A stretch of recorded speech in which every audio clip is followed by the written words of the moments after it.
The US President Joe Biden will host the first ever Quad Leaders Summit at the White House on September 24th. That's next Friday. Prime Minister Morrison, along with the Indian leader Narendra Modi and the Japanese Prime Minister Yoshihide Suga, will attend the conference in person at the White House. Scott Morrison released a statement this afternoon. He says reconvening this important group reinforces our commitment to the Indo-Pacific COVID recovery and our efforts towards peace, prosperity and stability in our region. The Quad represents four great democracies working in partnership for an Indo-Pacific that is open, inclusive, resilient and anchored by shared principles. Let's get some analysis now from Paul Kelly, Editor-at-Large at The Australian. Paul, how important is it that this Quad meeting is now at a leaders level and the Prime Minister going to be there participating next week? Well, I think it's very important, Kieran. I mean, this trip next week to the United States is a tremendous opportunity for Scott Morrison because a number of things will happen.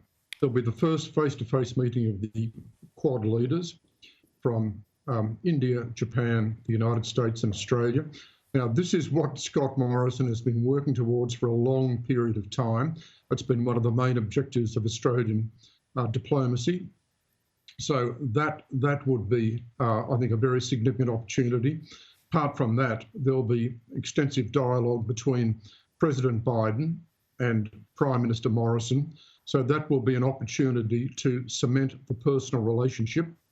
And we'll see on display Scott Morrison's approach here, which is to add value to the alliance.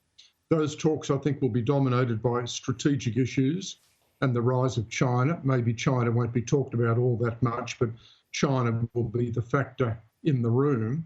I think the other point to make is that after the Afghanistan withdrawal, I think President Biden will have strong interest in ensuring that he sends very clear strategic signals as a result of these meetings. And Paul, I'm told that the Prime Minister and Joe Biden, when they spoke recently on the phone, locked in that they would have a face-to-face bilateral meeting as well, one-on-one in the Oval Office. That hasn't happened yet, but they're going to lock that in apparently ahead of the quadrilateral. I guess that's assumed. An Australian Prime Minister goes to Washington, they're going to meet the President. But one of the areas that might come up, which could be awkward, is this climate focus, which is the Biden administration's number one foreign policy priority. I don't think this will be a problem at these meetings, Kieran. There's no doubt that climate change is a focus with President Biden in terms of all his meetings, bilateral and multilateral. It's a very strong commitment of his government. There's no doubt about that. But the fundamental point of these meetings is going to be strategic. There's no question about that. That's what the Indo-Pacific is about. And I think that the leaders, clearly they'll discuss climate change and they'll have to manage their differences there. I don't think that's going to be all that great a problem. But the focus will be strategic. It's going to be about China, the state of the world, the Indo-Pacific. But above all, I think it's going to be about adding value to ANZUS, adding value to the Australian-American relationship and partnership, expanding that partnership into the Indo-Pacific. That's what Scott Morrison is about.